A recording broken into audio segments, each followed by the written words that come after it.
by Mark Nelson.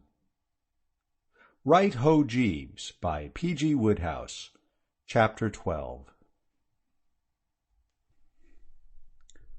I don't know if it has happened to you at all, but a thing I've noticed with myself is that when I'm confronted by a problem which seems for the moment to stump and baffle, a good sleep will often bring the solution in the morning.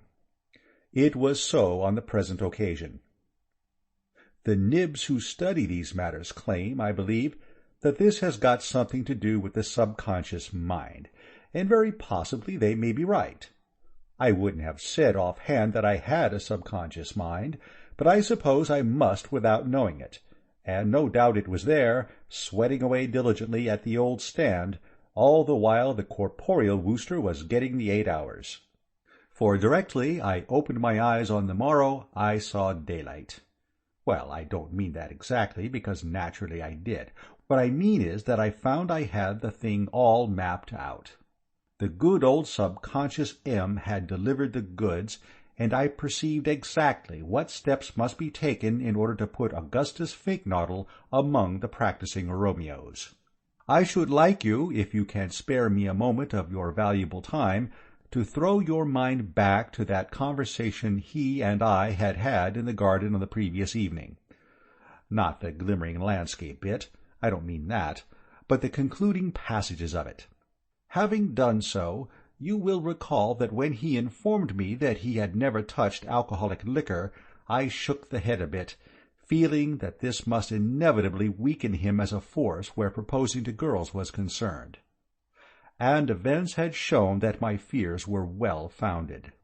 Put to the test, with nothing but orange juice inside him, he had proved a complete bust.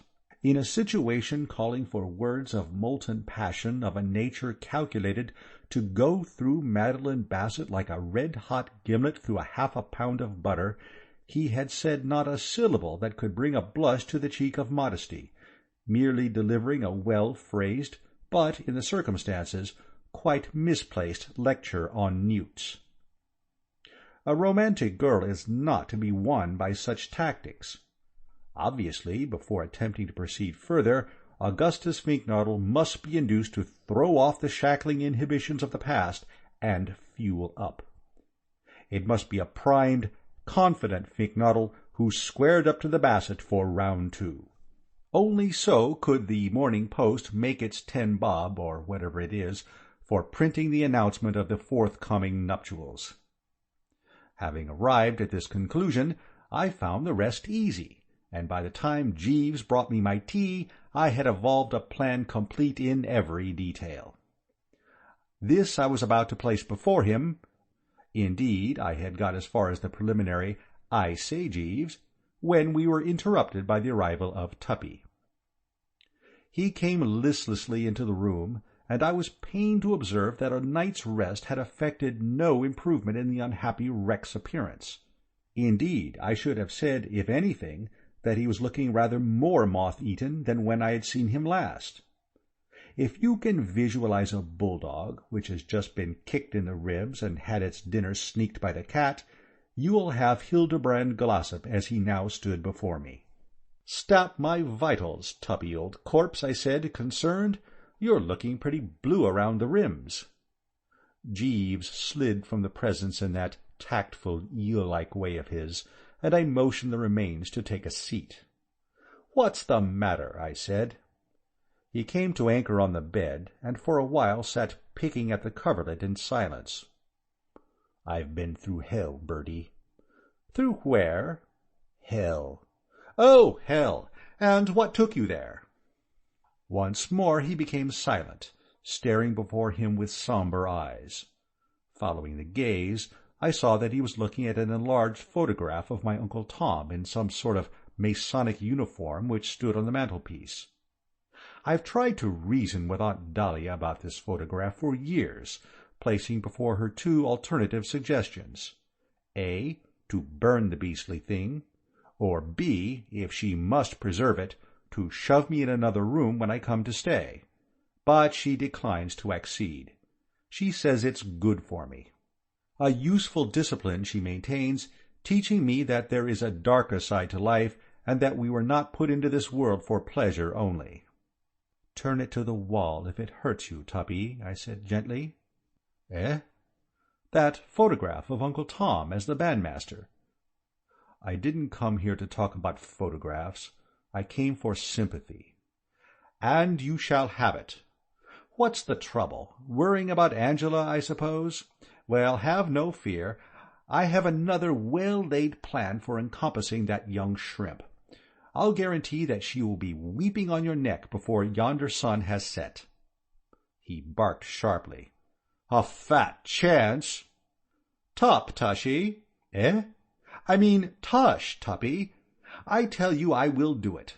I was just going to describe this plan of mine to Jeeves when you came in. Care to hear it?" "I don't want to hear any of your beastly plans. Plans are no good. She's gone and fallen in love with this other bloke, and now hates my gizzard." "Rot." "It isn't rot.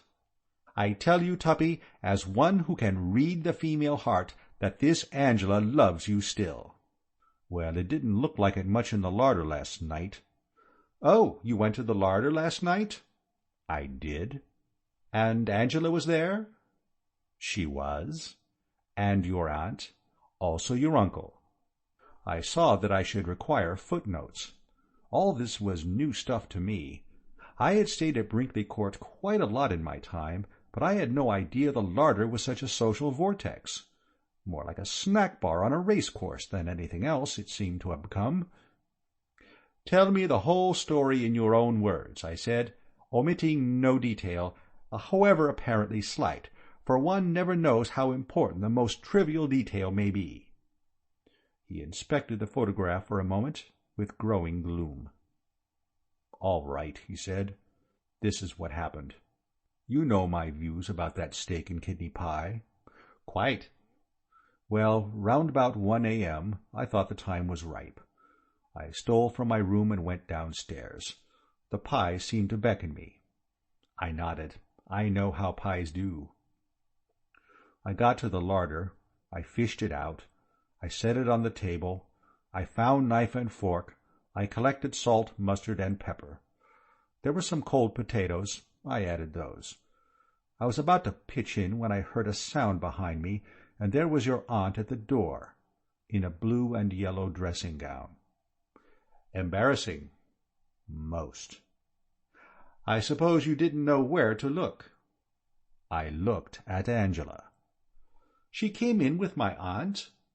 No, with your uncle a minute or two later. He was wearing mauve pajamas and carried a pistol. Have you ever seen your uncle in pajamas and a pistol? Never. You haven't missed much. Tell me, Tuppy, I asked, for I was anxious to ascertain this, about Angela. Was there any momentary softening in her gaze as she fixed it on you? She didn't fix it on me. She fixed it on the pie. Did she say anything? Not right away. Your uncle was the first to speak. He said to your aunt, "God bless my soul, Dahlia, what are you doing here?"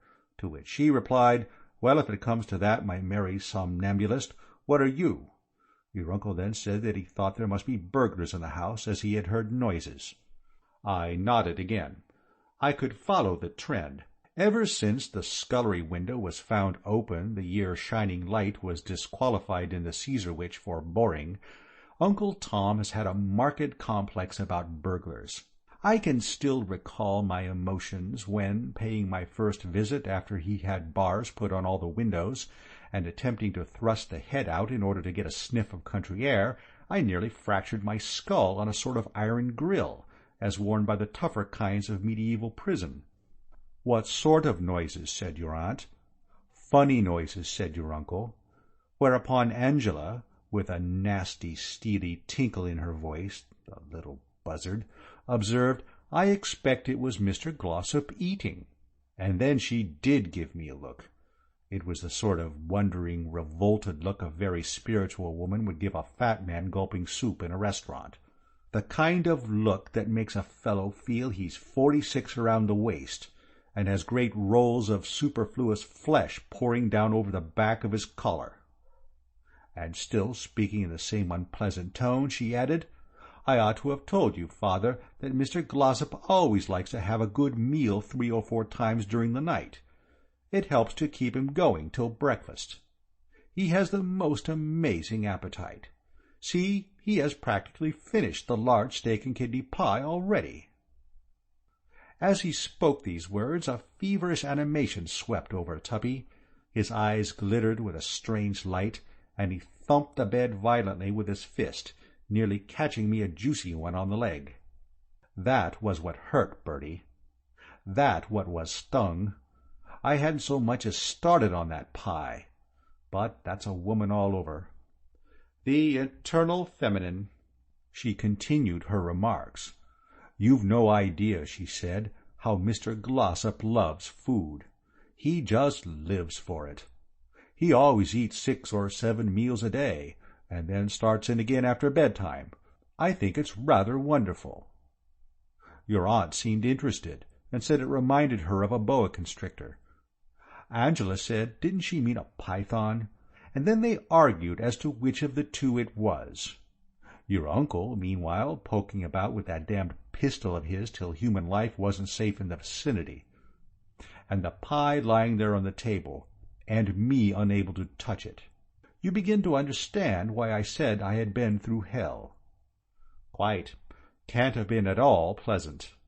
Presently your aunt and Angela settled their discussion, deciding that Angela was right, and that it was a python that I reminded them of.